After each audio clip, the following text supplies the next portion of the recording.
Hi guys, আসসালামু আলাইকুম। I hope তোমরা সবাই ভালো আছো। আলহামদুলিল্লাহ আমিও ভালো আছি। তো এই দেখো, এটা আমার গলু সোনা। তো আমি তালা খুলতে গেছিলাম, তো খুলতে যাওয়ার পরও আমার আওয়াজ শুনেছে যে আমি গেট খুলতে এসেছি। তো দেখো কি করছে, শুধু দেখো, আমার রাস্তা আটকাচ্ছে। তো খাবে তার জন্য। আর আজকে মনে হচ্ছে একটু বেশিই ভালোবাসছে আমাকে। তো এই ডেলি মানে এটা আমার সঙ্গে করে যদিও। আর দেখো, আমার একদম পাশে পাশে যাবে, আমার খুব ভয় লাগে যে ওর পায়ে যাতে না লেগে যায়, আমার পা পড়ে গেলে বেচারা ব্যথা পাবে।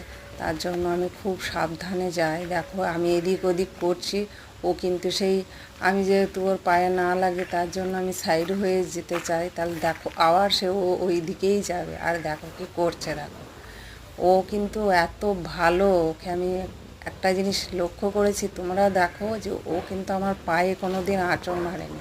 এই যে আমার পা থাকে, তো তোর নখ খুব ধারালো, তো ওই যে নখের আঁচড় আমি একদিনও খাইনি। ও এত সুন্দর করে আমার সাথে ভালোবাসা দেখায়।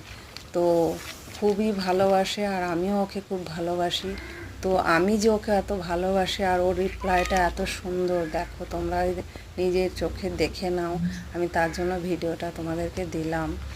তো এটা কিন্তু মানুষ হলে করতো না, জানো তো। মানুষ বেইমানের জাত। তো ওরা কোনো দিন না কোনো দিন তোমার পিঠ পিছে বার করবে আর তোমাকে ধোঁকা দেবে। তো এরা কোনো দিন তোমারকে ধোঁকাও দেবে না, আর কোনো দিন তোমার ক্ষতি করবে না। তোমার উপকার করবে কিন্তু ক্ষতি করবে না। তাই তোমাদেরকে একটাই রিকোয়েস্ট, তোমরা সবাই এদেরকে খেতে দিও, মেরো না। আর যতটা পারবে এদেরকে ভালোবেসো। তোমরা সবাই ভালো থেকো, সুস্থ থেকো। আল্লাহ হাফেজ।